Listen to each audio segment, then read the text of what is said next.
Hello, life today വ്ളോഗ്സിലേക്ക് എല്ലാവർക്കും സ്വാഗതം. ഞാനിന്ന് ഒരു പോർക്ക് കറിയാണ് നിങ്ങളുടെ മുന്നിൽ പരിചയപ്പെടുത്തുന്നത്. നമുക്ക് വളരെ പെട്ടെന്ന് ഉണ്ടാക്കിയെടുക്കാം, എന്നാൽ ഏറ്റവും രുചികരവുമാണ്. ഒത്തിരി പേർക്ക് ഇഷ്ടപ്പെട്ട ഒരു പോർക്ക് കറിയാണിത്. അതിന് വേണ്ടിയിട്ട് സ്വന്തമായിട്ട് കുറച്ച് മസാല ഞാൻ പൊടിക്കുന്നുണ്ട്.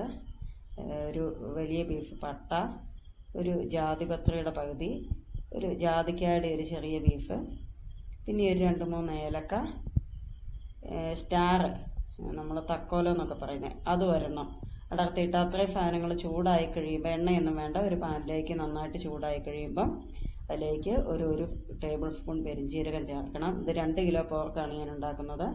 അത്രയും സാധനങ്ങൾ ചൂടാക്കി ഒന്ന് പൊടിച്ച് മാറ്റി വയ്ക്കുന്നു. അത് കഴിഞ്ഞ് ഈ പോർക്കിലേക്ക് ചേർക്കാൻ ഒരു 2-3 പച്ചമുളക്, ഒരു തുടം വെളുത്തുള്ളി, ഒരു വലിയ പീസ് ഇഞ്ചി, ഇത്രയും സാധനങ്ങളൊന്ന് മിക്സിയുടെ ജാറിലൊന്ന് ചതച്ചെടുക്കുകയാണ്. നമ്മൾ ഈ ഇറച്ചിക്ക്, പോർക്കിന് പ്രത്യേകിച്ചും അതെ, ഇത് അരിഞ്ഞ് ചേർക്കുന്നതിൽ ഏറ്റവും ടേസ്റ്റ് നമ്മളൊന്ന് ചതച്ച് ചേർക്കുന്നു. തൊലിയോട് ചതച്ചാൽ വെളുത്തുള്ളിക്ക് അത്രയും ടേസ്റ്റ് മണവും കൂടുതലുണ്ട്. പക്ഷേ ഇപ്പോഴും അതെല്ലാം പോയിസൺ ഉണ്ടെന്നൊക്കെ പറയുന്നത് കൊണ്ട് ഞാൻ തോല് കളഞ്ഞിട്ടാണ് വെളുത്തുള്ളി ചേർക്കുന്നത്. അതിനുശേഷം കുക്കർ ചൂടാക്കി അതിലേക്ക് വെളിച്ചെണ്ണ ഒഴിച്ചു സവാള, 2 വലിയ സവാള അരിഞ്ഞ് അത് ചേർത്തൊന്ന് വഴറ്റുവാണ്. 1 സ്പൂൺ ഉപ്പ് ചേർക്കുന്നുണ്ട്. നമ്മൾ ബാക്കി ഉപ്പ് ചേർക്കുമ്പോൾ അത് നോക്കിയിട്ട് ബാലൻസ് ചെയ്ത് ചേർത്താൽ മതി.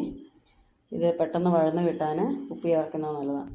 അതൊന്ന് ഒരു പകുതി വഴന്ന് കഴിയുമ്പോഴത്തേക്ക് അതിനകത്തോട്ട് ഇഞ്ചി, വെളുത്തുള്ളി, പച്ചമുളക്, ഇത്രയും സാധനങ്ങൾ ചതച്ച് വെച്ച് ചേർത്ത് നന്നായിട്ട് വഴറ്റാം.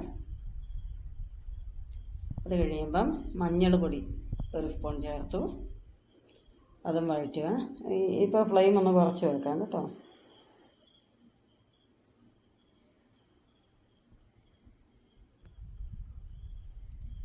മുളക് പൊടി കുറച്ച് മതി. പോർക്കിന് മുളക് പൊടി അധികം ചേർക്കുന്ന ഒരു ടേസ്റ്റ് ഇല്ല. 1 സ്പൂൺ മുളക് പൊടി, പിന്നെ ഒരു 2 ടേബിൾ സ്പൂൺ മല്ലിപ്പൊടി. ഒന്ന് ചൂടാകുമ്പോൾ ബാക്കി പൊടികൾ, ഞാൻ ഈസ്റ്റേണിൻ്റെ ഗരം മസാലയാണ് ചേർത്തത്, ഒരു സ്പൂണ്. പിന്നെ ഈസ്റ്റേണിൻ്റെ മീറ്റ് മസാല ഒരു 4 സ്പൂൺ ചേർക്കുന്നുണ്ട്. എനിക്ക് ഏറ്റവും ടേസ്റ്റായിട്ട് തോന്നിയിരിക്കുന്ന ഈസ്റ്റേണിൻ്റെ മസാല പൗഡറാണ് കേട്ടോ, നോൺ വെജ് ഐറ്റംസിനൊക്കെ. അത്രയും സാധനങ്ങൾ നന്നായിട്ട് മൂത്ത് കഴിയുമ്പോൾ ഞാൻ വറുത്ത് പൊടിച്ച് വെച്ച മസാലക്കൂട്ടും കൂടെ ചേർക്കുന്നുണ്ട്. കുരുമുളകും പെരിഞ്ജീരകവും എപ്പോഴും കൂടുതൽ എടുക്കണം പോർക്ക് വെക്കുമ്പോൾ. എല്ലാവർക്കും ഇഷ്ടപ്പെട്ട ഒരു പോർക്ക് കറിയാണിത്. പോർക്ക് ഫ്രൈ ആക്കുന്നത് ഈ രീതിക്കല്ല. അതിലേക്ക് ഒരു 2-3 സ്പൂണ് കുരുമുളക് പൊടിയും കൂടെ ചേർത്തു ഇളക്കിയ ശേഷം അതിലേക്ക് കഴുകി വൃത്തിയാക്കി വെച്ച പോർക്ക് ചേർക്കുകയാണ് ഞാൻ. അതിലേക്ക് ഞാൻ കുറച്ച് മഞ്ഞൾ പൊടി ചേർത്തിട്ടുണ്ട്.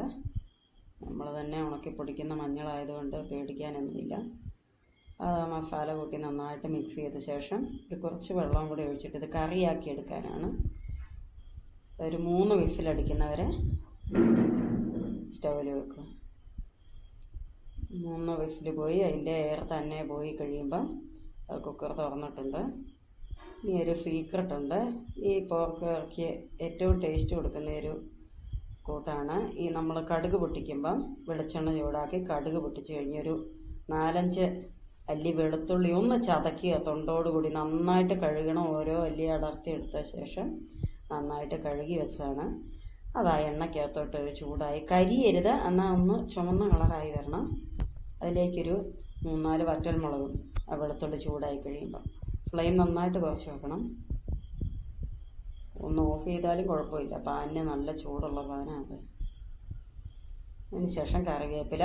പിന്നെ ആ കറി നമ്മൾ കുക്കർ തുറന്ന് നോക്കി കഴിയുമ്പോൾ അതിന് എന്തെങ്കിലും പോരായ്കകൾ, മസാല കുറവുണ്ടെങ്കിൽ അതും കൂടെ. ഞാൻ കുറച്ച് മീറ്റ് മസാല, ഒരല്പം ഗരം മസാല, കുറച്ച് മല്ലിപ്പൊടിയും കൂടെ ആ കടുക് പൊട്ടിച്ചതിനകത്തോട്ട് ചേർത്ത് ഈ പോർക്കിനകത്തേക്ക് ചേർത്ത് ഒരു തളയും കൂടെ വരുമ്പോൾ ഓഫ് ചെയ്ത് വെക്കും കേട്ടോ. നല്ല ടേസ്റ്റാണ്. ഈ വെളുത്തുള്ളിയും ആ എണ്ണയ്ക്കകത്ത് മൂപ്പിച്ച് കഴിയുമ്പം അതിനൊരു പറഞ്ഞറിയിക്കാൻ വയ്യാത്ത ടേസ്റ്റും മണമുണ്ട്. ചക്കപ്പുഴുക്കിനകത്തോട്ട് ഈ പോർക്കും കൂട്ടി ഒരു ഗ്ലാസ് കട്ടൻ ചായയും കൂടെ ഉണ്ടെങ്കിൽ അടിപൊളിയാണ്. എല്ലാവരും ഒന്ന് ട്രൈ ചെയ്ത് നോക്കണം. ഈ പോർക്ക് കഴിക്കാൻ ഇഷ്ടമുള്ളവർ ഇതൊരിക്കലും മിസ് ചെയ്യരുത് കേട്ടോ. എല്ലാവരും ഒന്ന് അഭിപ്രായം പറയണം. ഉണ്ടാക്കി കഴിച്ച് നോക്കുമെന്ന് പ്രതീക്ഷിക്കുന്നു. നമ്മുടെ ചാനലിനെ ഒന്ന് സപ്പോർട്ട് ചെയ്യാൻ മറക്കരുത്.